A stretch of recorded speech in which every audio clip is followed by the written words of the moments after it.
نکتہ آپ کے حوالے کروں گا، اگرچہ آپ کا اس وقت مزاج ایسا نہیں ہے کہ وہ میں آپ کی خدمت میں پیش کر سکوں۔ وہ جنہوں نے قریب سے دیکھا انہیں صحابہ اور اہل بیت کہتے ہیں۔ وہ دونوں نہ ہوتے تو آج کتالپور کی مسجد میں یوں محفل نہ ہو رہی ہوتی۔ صحابہ اور اہل بیت اگر نہ ہوتے، آپ کے چہروں پہ داڑھیاں نہ ہوتی، آپ کے سروں پہ پگڑیاں نہ ہوتی، آپ کے گھروں سے قرآن کی تلاوت کی آواز نہ آ رہی ہوتی۔ یہ صحابہ اور اہل بیت کی محنت کی وجہ سے ہم مومن ہیں۔ بڑا نازک جملہ بولنے لگا لیکن رات کا پہر ہی ایسا ہے۔ صحابہ اور اہل بیت نے اسلام پہنچایا ہے، اور وہ جو انہوں نے اسلام پہنچایا ہے نا، وہ ایک ہی اسلام ہے۔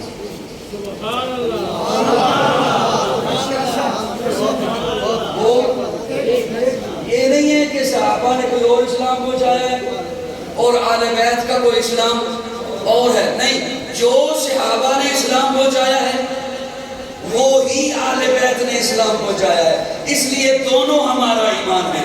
اے نور نظر کر جماعت صحابہ تو قلب و جگر اہل بیت نبی ہے۔ اے نور نظر کر جماعت صحابہ تو قلب و جگر اہل بیت نبی ہے۔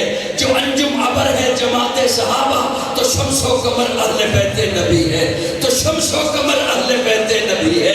ادھر سارے صدق و صفا کے سپاہی، ادھر سارے صبر و رضا کے مراہی۔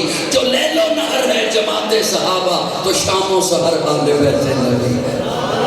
صدیق میرا، غنی بھی ہے میرا، فاروق میرا، علی بھی ہے میرا، مقداد میرا، میرا فارسی ہے، میرا موسیٰ کاظم، میرا عسکری ہے۔ یہ نام اس لیے لے رہا ہوں کہ ان ناموں پہ بھی کسی نے قبضہ کر رکھا ہے۔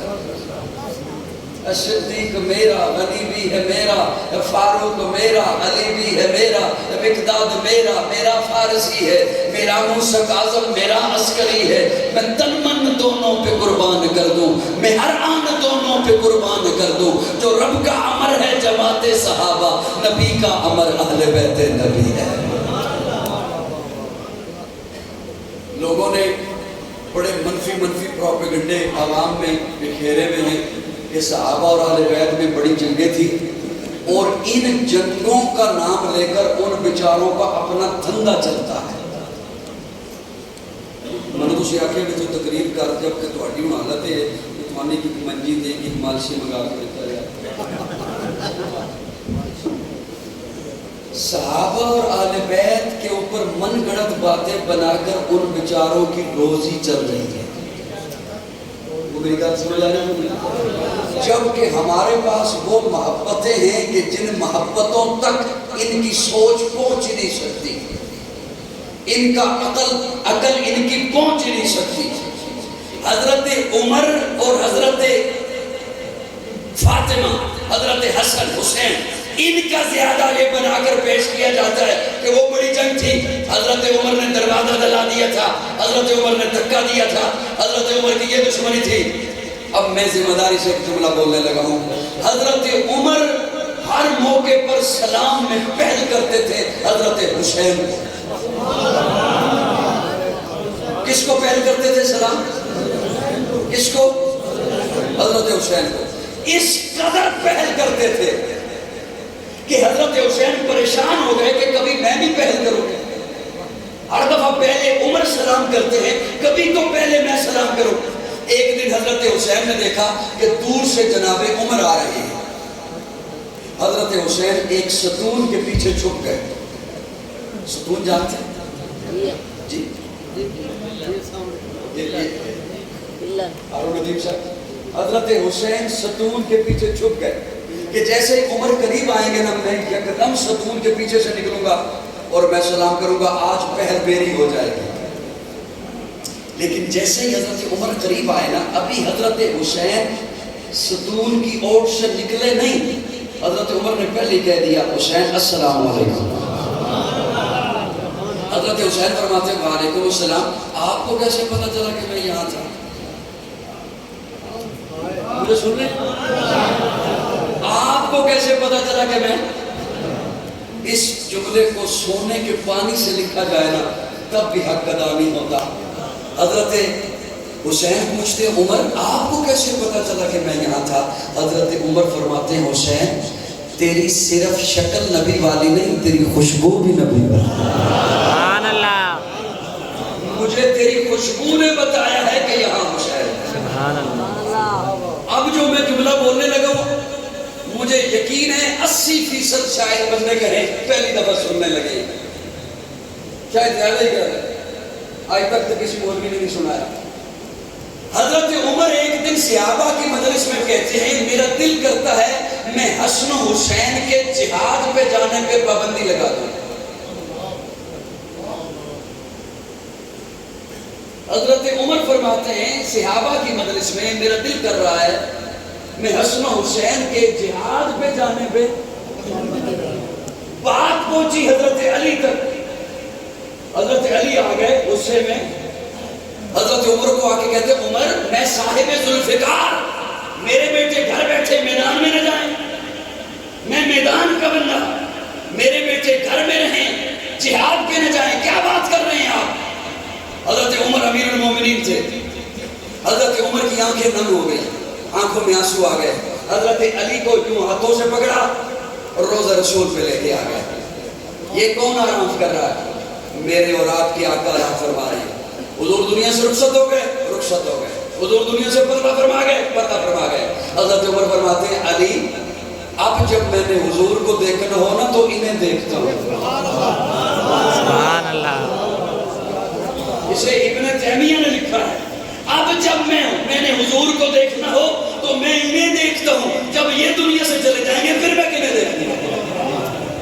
آپ نے قوم کو یہ بتایا کہ ان میں بڑی لڑائیاں تھی، نہیں، یہ محض من گڑت باتیں ہیں، اور قرآن جو کہہ رہا ہے رحماء بینہم، تو میں سوال کرتا ہوں رحماء بینہم کا اطلاق کیا عمر کا اپنی ذات کے لیے ہے، ابو بکر کا اپنی ذات کے لیے ہے؟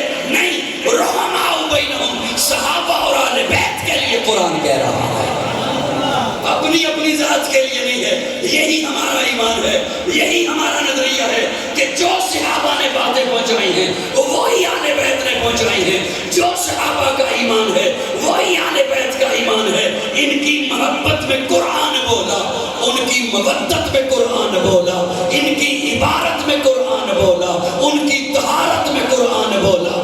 اسلام اندر اسلام دونوں، ایمان اندر ایمان دونوں، گر قرآن کی صدر ہے جماعت صحابہ تو زیر و زبر اہل بیت نبی ہے۔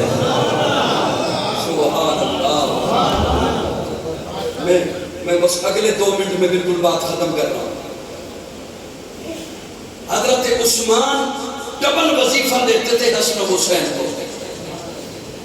یقین جانے ڈاکٹر عبدالوحید صاحب، یہ لوگ دل سے میرے لیے، ان کے لیے میرے دل سے دعائیں نہیں کر رہی، کئی بندے میں دیکھ رہا ہوں بڑی مشکل سے آنکھیں کھول کے بیٹھے، بشری تقاضا ہے، نیند آ جاتی ہے ان کی، اتنا غلبہ ہے نیند کا، اس کے باوجود انہوں نے زبردستی آنکھیں کھولی دی اور وہ تشریف فرمائیں، اللہ انہیں جزائے خیر عطا فرمائے۔ بس آخری جملہ میں عرض کر رہا ہوں آپ کے حوالے۔ ایک حضرت عثمان دگنا وظیفہ دیتے تھے حسن و حسین کو۔ ایک صاحب نے سوال کر دیا، یہ باتیں میری نوٹ کر لیجئے، میں ذمہ داری سے بول رہا ہوں، لکھ لیجئے، اگلی نسل کو بتائیے، ان کے کام آئے گا۔ ایک صاحب نے سوال کیا حضرت بیت المال سے وظیفہ آتا ہے، جتنا وظیفہ ہمیں ملتا ہے اتنا ہی حسن و حسین کو ملنا چاہیے، انہیں آپ زیادہ وظیفہ دیتے ہیں۔ حضرت عثمان فرمانے لگے میں جتنا وظیفہ بیت المال سے تمہیں دیتا ہوں اتنا ہی انہیں دیتا ہوں، انہیں جو اضافی دیتا ہوں وہ بیت المال سے نہیں دیتا، عثمان اپنی جیب سے دیتا ہے۔ اسی لیے ایک صاحب نے سوال کر دیا حضرت حسین کے ساتھ، حسین آپ کا دسترخوان اتنا وسیع ہے، آپ اتنا کھلا خرچ کرتے ہیں، آپ کا ہاتھ اتنا کھلا ہے، اتنے شاہ خرچ ہیں، اتنا مال کہاں سے آتا ہے؟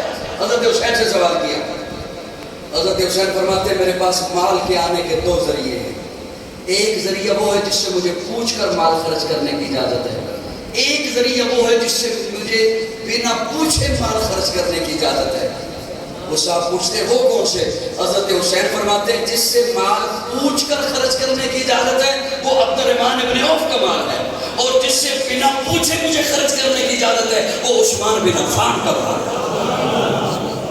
یہ محبتیں ہیں صحابہ اور اہل بیت کی، یہ وہ محبتیں ہیں جو آج ہم تک بھی پہنچی ہیں، اور ان کی وجہ سے آج ہم تک اسلام آیا ہے، ہم پر ایمان آیا ہے۔